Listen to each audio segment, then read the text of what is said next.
Édito 28. One Tree Hill. Citation en ouverture, ouvrez les guillemets. Well, hustlers, grab your guns. Your shadow weighs a ton. Driving down the 101. California, here we come. Et 3 points de suspension entre crochets et fermez les guillemets, merci.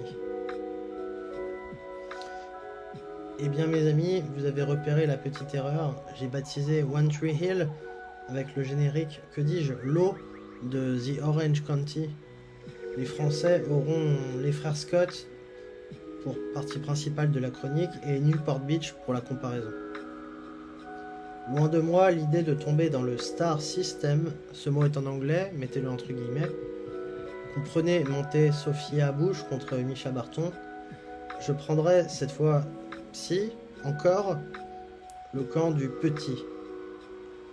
Vous l'avez peut-être compris, les éditions de cette plume garnissent lentement les murs de ma chambre.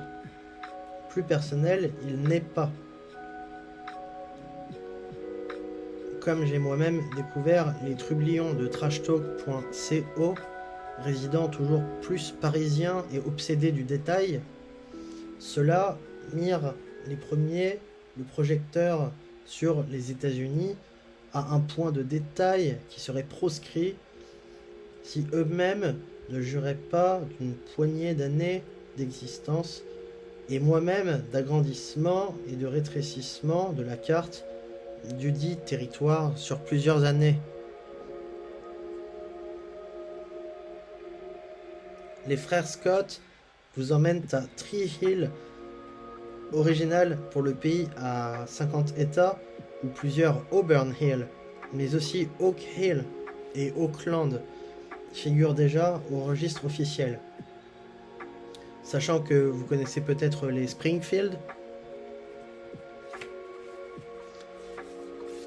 cette série-ci est bel et bien identifiée comme en Caroline du Nord, cet état pacifié où tout a été dit avec un peu de goudron. Pas de fédérés contre séparatistes, car on est bien dans la période moderne, mais un intello, un brin lancé vous dira qu'autant de force et de caractère, en plein milieu des années 2000, vous restitue tout le milieu de l'État où dès 15 ans, vous pouvez être monté, lycéen contre lycéen, tourner des stades et des salles de sport en autocar, commandé par le coach, ou allons-y sur les retraits de permis, parfois en bagnole. Votre serviteur, qui a croqué le sport professionnel, les retransmissions dans les médias, mais aussi les fougues et les turpitudes de la jeunesse, ainsi que la morale puritaine, s'en prend désormais à une nouvelle chèvre, un sportif retraité qui porte le nom de Dan Scott. Nathan et Lucas, ce n'est pas un secret gardé très longtemps pour les téléspectateurs, sont frères issus du même père. Ayant grandi dans le même état, ils ont le plus probablement aimé les mêmes choses enfants, ce qui est gardé hors de la trame.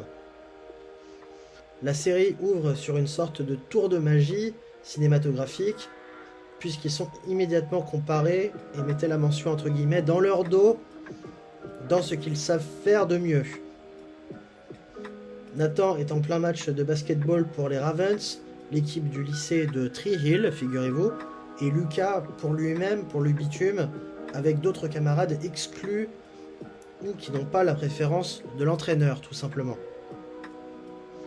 Passez 1, et cette mention vient d'un commentaire, vous la mettrez entre guillemets, jump shot pour Scott, et fermez les guillemets, où les deux frères arment le même bras et récoltent un panier à quelques kilomètres l'un de l'autre. On commence à choisir de si on préférerait un focus glacial sur les chances de devenir professionnel pour les deux garçons, ou si on préfère épaissir et obtenir une comédie qui va distribuer d'excellentes répliques. En introduction, j'avais osé pointer du doigt Newport Beach, où le jeune élément est un enfant adopté où le surf est à quelques encablures seulement et où les Français découvraient plus ou moins en direct à la télé les rallyes exportés de chez nous, outre-Atlantique. 2 points. La descendance des soirées mondaines ou de la cour du roi quand il y en avait une. Newport Beach, faut-il le préciser, est en Californie. Et j'avais terminé en distinguant le gros et le petit qui nous intéressera pendant ce papier. Critiquer la Californie sur la manière dont peuvent s'exercer les jeunes, leur passe-temps semble bien moins aisé quand on est déjà chaud avec le Kansas de Monsieur Clark Kent depuis quelques années et qu'on vous propose à la suite de cela la Caroline du Nord. D'un point de vue uniquement basketballistique, c'est carrément l'Everest. Mettez le prochain nom entre guillemets car il s'agit de l'anglais et d'un nom propre. Les Tar Heels de North Carolina et ouvrez la parenthèse, je vous l'ai dit, le goudron sous les talons, fermez la parenthèse, figure un peu seul contre la palanquée universitaire de celui qu'on appelait autrefois le Mexique nouveau. Alors forcément, Nathan, qui vit si près de son père, n'a jamais vraiment développé l'intellect, à la limite du consanguin, violent, manipulateur, etc. Il est choisi comme tête de proue par ces jeunes. En gros, il a beaucoup la balle et il marque des valises de points. Son père parfait le tableau tant il se sait beau et à l'abri et n'éprouve pas franchement de douceur pour sa première femme et Lucas. Ouvrez la parenthèse, car oui, Lucas est bien plus vieux de 3 mois, ce que Nathan fait exprès d'oublier. Fermez la parenthèse. Leur père, c'est Dan Scott. Pour les détails basketballistiques, les deux garçons jouent tous les deux sur les postes plus extérieurs, Nathan étant l'homme à tout rentrer dans les meilleurs scénarios. Lucas n'ose jamais franchir le Rubicon, comprendre, s'installer meneur ou arrière pour de bon, défier Nathan car il a plus de profondeur émotionnelle que ça.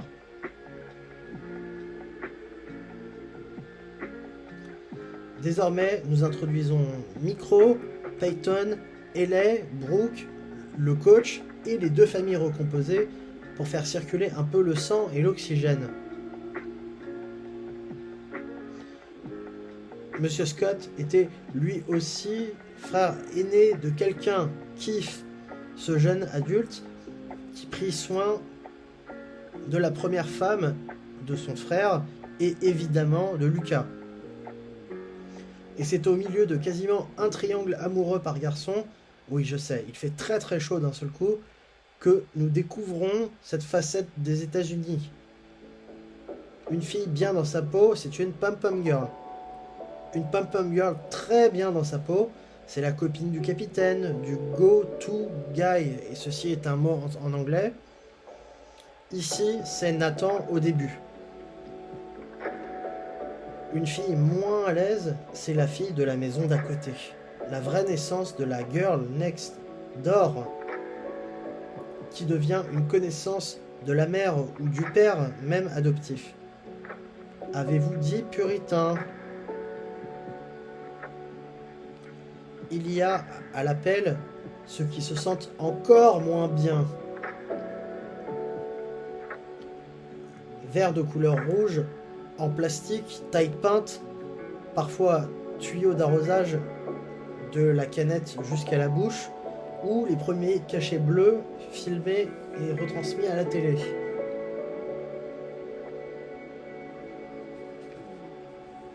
Rien n'est épargné et on comprend rapidement que les palliatifs à la caféine, aux protéines de laboratoire, ce sont les pesées, les concours de détente et les tailles et poids qui sont consignés, qui font stresser nos deux et mettez toute la mention en anglais Splash Brothers, fermez les guillemets et point.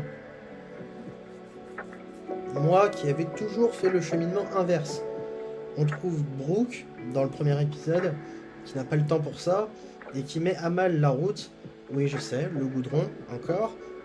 Ses pneus, sa plaque d'immatriculation.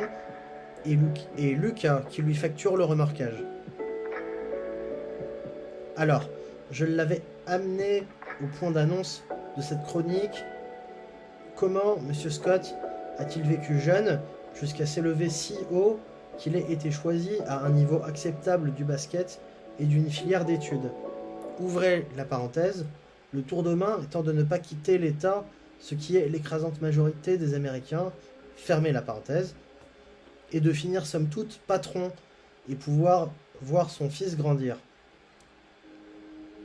Bizutage, Nathan a repris, puisque la première émotion qu'il a pour Lucas, c'est la répulsion. Stéroïdes, produits anabolisants en tout genre. On voit tous les Ravs, et j'ai mis le diminutif cette fois-ci, être tentés, si ce n'est pas le sélectionneur qui leur colle d'intenses séances cardio ou physique. Argent, accord et trucage de match, on ne le sait pas et on ne dit rien. Dan, puisque c'est son nom, a mené Karen par le bout du nez jusqu'au dernier jour du lycée pour la trahir à la faculté pour de bon, en aimant une deuxième et en enfantant Nathan 3 mois après Lucas. Alors forcément, être toujours couvert par Keith, son cadet, qui a une personnalité irréprochable, mais qui manque juste d'un ça, peut-être le basketball, lui a certainement donné des ailes pour le porter plus haut, être le sportif dominant de son année. Et je ne conclurai qu'en bouclant la boucle, c'est que les carrières gâchées sont à foison chez les sportifs qui ne prennent pas le terrain au sérieux.